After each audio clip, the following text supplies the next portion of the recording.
فانا بس في طلب يا كابتن شادي، هو الموضوع اللي بيني وبينك في موضوع انا كنت قايل له عليه، هو دلوقتي هيأثر على سير التحقيقات، فيا ريت ما تتكلمش عليها يا كابتن شادي لحد ما انا اقابلك، لان في حاجات كده احنا عارفينها مش عايزين نقول عليها دلوقتي. كويس كويس. انا بقول لكابتن شادي هو دلوقتي في موضوع اللي كان بيني وبينك كابتن شادي، يا ريت ما تتكلمش عليه لحد ما اقابلك ان شاء الله وانا هفهمك يعني. اوكي. امور هتفيد التحقيق. امور بيقول لك اوكي. امور هتفيد التحقيق يعني. امور هتفيد في التحقيق يعني. كويس قوي كويس قوي. اللي هو قاله يا كابتن يعني دلوقتي انا في لقطه حضرتك جبتها دلوقتي. واحد بيسلم على كريم ذكري. ابو اخضر ده اسمه خالد صديق. ابو اخضر ده خالد صديق. خالد صديق. ده الكابو بتاع جرين تشيكن. جرين ايجلز ان هم جرين تشيكن. هو ده الكابو بتاعهم. اوكي، ده اللي كان بيسلم. خالد صديق. بس هي المشكله ان احنا مش عايزين نقول اسامي عشان الاسامي يعني اللي نزل الملعب اكثر من 5000 بسم الله ما شاء الله قبض على 54. الله اكبر يعني. رقم عالمي ما بيحصلش في اي قضيه في العالم. 54 يا كابتن. 54 اللي هم قبضوا عليهم دول. كابتن في تواطؤ من الامن في بورسعيد يا كابتن، ولازم نركز على النقطه دي. الامن في بورسعيد في تواطؤ. فلازم نركز على النقطه دي يا كابتن. ماشي. وانه رابطه متفقه مع بتاع الاستاديو في النور ده يتجاب، وهو برضه هيعترف دول فلان. عشان بس نبقى واضحين، عشان بس يبقى كلامنا واضح. هنقعد نقول الملعب كان فيه اكتر من 5000 واحد من 6000. لما يتقبض على 54 لا يبقى في بقى في هنا بقى في الموضوع. 54 اللي يتقبض عليهم دول. لا النهارده في مصر اليوم مدير امن بورسعيد الجديد اجتمع بالضباط في نادي الشرطه وبيقول لهم انتوا مش هتكونوا كبش فداء، لا هيكونوا كبش فداء ونص كمان. في 150 شاب ابطال ميتين. كابتن احنا مش هنكرر حادثه العباره تاني بتاعت 98. ال1000 اللي ماتوا في 98 احنا مش هنكررها تاني. حق الناس ده هيجي غصب عن التخين في البلد. هل في وجوه واسماء انتوا عارفينها يا ادريس؟ بنجمع يا كابتن، وانا قلت للكابتن شادي دلوقتي كويس. احنا بنجمع دلوقتي اسماء. بس اللي انا بتكلم فيها يا كابتن يعني مش هنقعد نقول في الاشكال دي جبناها ولازم الشخص ده يتجاب ولازم الشخص ده يتجاب. كابتن مدير امن بورسعيد لو اتجاب يحقق مع النيابه عامه كده، شويه رجاله من النيابه العامه يحققوا معاه بجد، هيتجاب هيقول في ايه؟ كابتن مين اللي ليه سلطه ان هو يطفي النور في الاستاد يا كابتن؟ مشجع ولا مسؤول؟ مسؤول طبعا. كابتن ممكن اقول حاجه بسيطه معلش يا ادريس؟ قال لك استقاله المحافظ، يعني مكسوفين نقول اقاله يعني حتى يعني استفزاز للناس. في شباب شفتوا ميتين ازاي ويقول لك استقاله المحافظ، ما تقول اقاله المحافظ اللي نايم في مكتبه، قول اقاله. هو مستخسر يقول اقاله من استقاله عشان شكله الجميل يعني. طب البلطو الاسود اللي كان لابسه ده الجميل ده. بقول لك يا ادريس، اذا كانت الشاشه قدامك في وجوه، هل تعرف اسماء الوجوه اللي قدامك؟ بصراحه يا كابتن انا ما اعرفش، بس انا بقول لك كابتن كل شخص انا هعرفه. بص العصام ده بتنور كابتن زي ما انا بس لما لقيت كريم فكري كان في واحد الصغيره دي بتنور في الضلمه. يعني في واحد ده خالد صديق الحجاره، ده اسمه خالد صديق. ده كان مع كابتن مجدي عبد الغني من كام يوم وبقول له احنا مثقفين، احنا ما نعملش كده. اللجان الشعبيه اللي كانت في الملعب كابتن يعني بص انا في كام رساله كنت داخل اتكلم عليها، بس اللي كابتن شادي قاله خلاص انا خلصت. بس انا في كام رساله كده يا كابتن. بص يا كابتن لازم الاعلام ينضف. الاعلام لازم يعمل ضميره. الراجل اللي قاعد قدام في ملايين بيتفرجوا عليه، في ناس يا كابتن بالنسبه لهم الاعلام المرئي ده هو حياتهم. لو الاعلام قاعد ارمي نفسك في النيل هو هيرمي نفسه في النيل. في ناس كده يا كابتن. نعم. الاعلام المرئي ده وسيله في غايه الخطوره. لازم يا كابتن اللي يقول كلمه تبقى طالعه منه. لما الكابتن مجدي عبد الغني مستضيف فقاتل ويقول له اصل ناس مثقفه. يا كابتن الموضوع لو كان العكس كان زماننا دلوقتي كلنا محكوم علينا بالاعدام. صحيح. كابتن بص انا عايز اقول لحضرتك على حاجه. فكر الالتراس لما دخل مصر الفكر كان فكر جميل وكان فكر هايل، بس الناس اللي في مصر اللي هي ضد النظام وضد التنظيم وضد الناس دي، في ناس بتطالب بالحريه. انا يعني جوايا حاجات كتير عايز اتكلم عليها يا كابتن. احنا خسرنا حاجات شخصيه في حياتنا الشخصيه عملوا روح بسبب موضوع الالتراس واحنا مكملين فيه.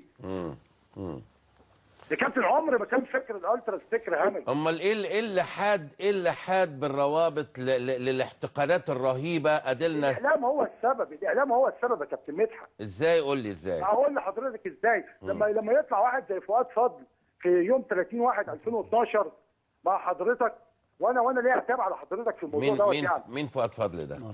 حلقه 30/1/2012 قبل الماتش بيومين. الماتش كان 1 فبراير، حلقه 30. بتاع المصري. شغل الفيديو دلوقتي يا كابتن. في الدقيقه 5 و45 ثانيه حضرتك بتقول له والله والله والله احنا عندنا كاميرات في شوارع بورسعيد محدش هيشوفها وهيجيب كل حاجه. صحيح. دي حاجه. الحاجه الثانيه يقول لحضرتك شويه الاطفال لو جم بورسعيد هنشيلهم فوق دماغنا لو باحترامهم، لو ما جوش بورسعيد باحترامهم البلد كلها هتقوم عليهم بقى. حضرتك قال له معاك يا فؤاد. لا مش معاك يا فؤاد يا كابتن، مفيش حاجه اسمها معاك يا فؤاد. خلينا هات لنا يا محمد. مين الاطفال؟ الاطفال دول كانوا بيعملوا جروب التراس، وفؤاد فضل دوت كان بيقول على الاكل مام. خلينا فيها يا كابتن. خلينا يا محمد تجيب لي اللقطه اللي هو كان الحوار مع فؤاد. مع الاسف بص يا احمد، خلينا نكون صرحاء مع انفسنا. مع الاسف انتوا خلقتوا حاله من الاحتقان الرهيبه مع بعض. الفترة اللي فاتت دي يا احمد كانت صعبة قوي. اقول لحضرتك طبعا على حاجة. اتفضل. ارجع لسير الاحداث الاسبوع اللي قبل ماتش المصري. ايه اللي حصل فيه؟ الوايت نايتس نزلوا بيان صلح. صح. احنا ردينا ببيان قبلنا الصلح. تمام كده؟ هايل. ليلو دراجون بتاع الاسماعيلي كانوا على اتصال بيا انا شخصيا، كانوا بيكلموني ان هم عايزين يعملوا صلح. كويس. الناس بدات اهي. صلح ايه بقى يا كابتن؟ مش صلح ان احنا في حارب. لا، صلح ان كل واحد هيركز في مدرجه. ده انتوا قلتوها هدنه. دخلاته قلتوها هدنه. هي ما تعتبرش هدنه. هي الهدنه دي بتقعد كل واحد هيركز في مدرجه، وكل واحد هيركز في شغله يعني في المدرج. كويس. تمام. جينا احنا كتبنا على يعني عرضنا على الستاتوس قبل بتاريخ 29/1. انا بكلم حضرتك بتواريخ عشان انا ذاكرتي ما تنساش حاجه. 29/1 كتبت انا احنا رايحين بورسعيد. واللي يشهد على الكلام دوت باشمهندس خالد مرتجي. احنا رايحين بورسعيد ماتش كوره. اي حد في دماغه اي مشاكل يغور في 60 دقيقه احنا مش عايزينه معانا. انا كتبت كده بالنص. كويس قوي. كابتن خالد مرتجي راح مكلمني قال لي عارف احمد على الكلام اللي انت كاتبه وكده، واحنا ماتش كوره. قلت له يا كابتن مهما وصلنا بدرجه ان احنا مثلا في منافسه في المدرج، بس مهما كان دول 90 دقيقه وبيخلصوا. كلمت حضرتك في 2009 وقلت لك نفس الكلمه دي، قلت لك دول 90 دقيقه وبيخلصوا. طب ايه السبب يا احمد واحنا بنتكلم في لحظه فارقه في حياتنا كلنا؟ ايه السبب؟ يعني خلينا نكون صرحاء واحنا بنكلم الملايين. حصل ما بين الروابط كلها بلا استثناء احتقانات رهيبه وضرب وحرق اتوبيسات وتكسير ملاعب ومشاكل رهيبه. ايه السبب من وجهه نظرك؟ يا كابتن مدحت انا اقول لحضرتك على حاجه. انا دلوقتي راجل قاعد بتفرج على حضرتك. تمام؟ حضرتك بايدك لو انا عصبي بايدك هتهديني. تمام؟ ولو انا عصبي 50% ممكن حضرتك تكون عصبي 100%. انا على فكره مش بتحامل على الاعلام ولا حاجه، بس هو ده الدور. خالد الغندور قبل الماتش جايب خبر واقسم الموقع ده بعرفه فيه. انا بتحدى 80 مليون مصري يجيب لي الموقع اسمه شرطه اسمه ايه؟ التراس اهلاوي يستعدونا بالسلاح ومش عارف ايه ورايحين بورسعيد معركه حربيه ومش عارف ايه. احنا في نفس اليوم اللي هو كان بيتكلم فيه في البرنامج بتاعه كنا احنا في ميتنج عند البانوراما في مدينه نصر بنكلم الناس ان احنا يا جماعه رايحين ماتش كوره. واحد زي ده لازم يتحاسب. واحد زي ده لازم يتحاسب. اقسم بالله في كلام اوسخ. يعني اقول لحضرتك ايه؟ الكلام ده هو اللي قتل الناس. الكلام ده. طب وانتوا يا احمد يعني انا عارف ان شباب كتير منكم ناس متعلمين وعلى درجه عاليه توزنوا مليون مره اللي قاعد قدام الكاميرات. يعني هل كلمه من مذيع ايا كان وزنه؟ لا يا كابتن انا بتكلم ان هو انا رايح دلوقتي بلد يا كابتن. لما يقول ان التراس اهلاوي مستعدين والتراس اهلاوي جايين بسلاح والتراس اهلاوي جايين بمش عارف ايه، اكيد البلد دي هتشيل مني. انا معاك. عصب عليا يعني. لا انا معاك، انا كنت بناقش. ده اللي انا بتكلم فيها. انا معاك، انا بناقشك يعني هي فرصه جيده للمناقشه دلوقتي. يعني انا بناقشك في الاحتقان الرهيب اللي اديله سنتين ما بينكم، وانت سيد العارفين ان انتوا بهدلتوا بعض. هل كل ده بسبب مذيع طلع يقول يمين ولا مذيع طلع يقول شمال؟ لا طبعا. قول لي بقى، اديني بس الاعلام له دور. الاعلام له دور.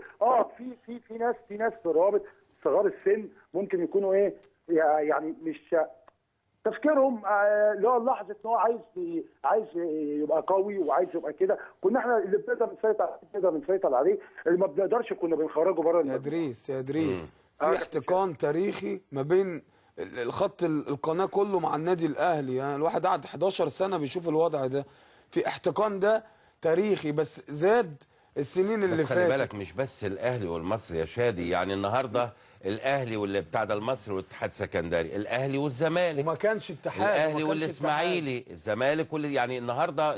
بس انا بحترم احمد، قال كلام، لانه دي لحظه مصارحه مع النفس. لو ما صرحناش نفسنا بجد يبقى الناس اللي ماتت دي هتفضل غضبانه علينا العمر كله. دي لحظه مصارحه مع النفس.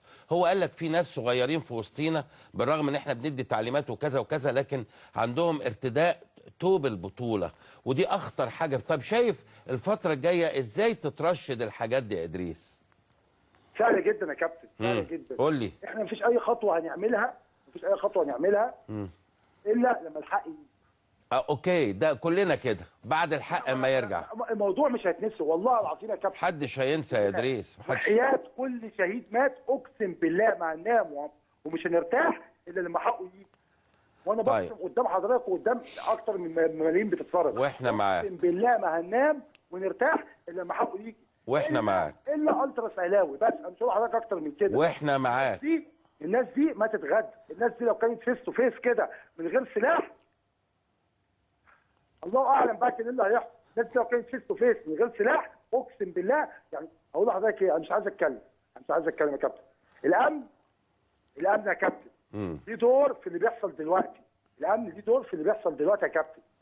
هنقعد نقول الشخصيه دي ونزوم عليها، ووقف لي الفيديو هنا يا محمد ومش عارف ايه، على عيننا وعلى راسنا. بس يا كابتن لما مدير الامن يقول لهم احنا مش هنضحي بيكم، لا احنا هنضحي باللي ضحى بال 170 واحد اللي ماتوا. لو في مدير امن بورسعيد لو اثبت ان هو كان مسؤول عن اللي حصل يتعدم، ما فيهاش كلام. اي حد مسؤول لابد ان هو يحاسب حساب الملكيه. اديك انفراد يا كابتن. تقصي الحقائق النهارده طلعوا توصيات بثلاث حاجات. طيب اسمعك يا شادي. طيب عموما يا ادريس، احنا يعني انا بس حبيت اثير النقطه دي لانه دي لابد ان يبقى في حوارات كبيره جدا بعد ما ناخد حق الشهداء دولت. اقول لحضرتك على حاجه. اتفضل. بكره في ناس مننا رايحه تشهد في القضيه في النيابه في اسماعيليه. هايل. اسماعيليه كلها بكره مستنيه الناس بتاعتها. كويس. واللي بيقول لهم عزمكم على الغداء، واللي بيقول لهم انتوا لازم تقعدوا معانا، وانا كلمت هناك ولي لو جيتوا والله ما هتمشوا، ومش والله ما هتمشوا من البلد ومش عارف ايه. الكلام دوت يا كابتن ما يطلعش عشان في ناس ماتت، لا الكلام ده اكيد كان في القلب. قول تاني عشان ما فهمتش. في القلب يعني يا كابتن حضرتك لو انا بكره حضرتك مثلا مش ممكن لا قدر الله حاجه تحصل عندي او حاجه تحصل عند حضرتك فانا بقى قلبي يبقى طيب قوي معاك. لا اكيد انا كان قلبي طيب معاك. بس انا كنت يعني من هو يقصد يا كابتن لو هو بيتشف يعني. لو هو كان بيكرهه كان يتشفى فيه، لكن لقى الناس كلها زمالك واسماعيلي واتحاد كلهم في داره وايد واحده. طبعا اصل احنا كمان عايز اقول لك احنا فاهم قصدي. طبعا احنا بص كمان يا احمد، احنا طبيعتنا بنتعاطف مع بعض، بس مع الاسف بعد المصيبه ما بتقع. يعني هو اللي ماتوا دول حد يعرف يرجعهم بعد التعاطف ده يعني. فعشان كده انا بس وجهه نظري هنشتغل عليها بمشيئة الرحمن بعد ما ناخد حقوق الناس اللي ماتت دي، ازاي ما تتكررش دي مرة تانية. هو ده السؤال الأهم. هو ده السؤال الأهم يا أحمد، واللي احنا لازم نشتغل عليه. مين يقدر يقتل يا كابتن؟ مين يقدر يقتل يعني؟ اللي يقتل دوت يا كابتن ده يعني هو سيبك من عقاب الدنيا يا كابتن، عقاب الآخرة يعني قتل نفسه. ده لو يعرف ربنا، قتل نفس يعني، قتل نفس حتى لو هو ايه يعني انت قتلت نفس. لو يعرف ربنا يا احمد، لو يعرف ربنا. على كل ان شاء الله هنشتغل على الجزء ده عشان يعود الوئام مره تانية، والارواح اللي راحت دي ما تبقاش راحت هدر. على الاقل تبقى اولا ناخد حقها، نمره 2 تبقى ساهمت في ارساء السلام على الارض وهي في السماء. دي هيتكتب في التاريخ كده، وافتكر الكلمه دي يا كابتن، الناس دي هي اللي هتحرر مصر. موت الناس ده هو اللي هيحرر مصر، هو اللي هيخلي مصر كلها كده تبقى بلد يعني ان شاء الله احسن من اللي احنا فيه دلوقتي ان شاء الله. كابتن عمرو ابو سنه، شكرا يا احمد، اشكرك يا احمد، بيتكلم على ده.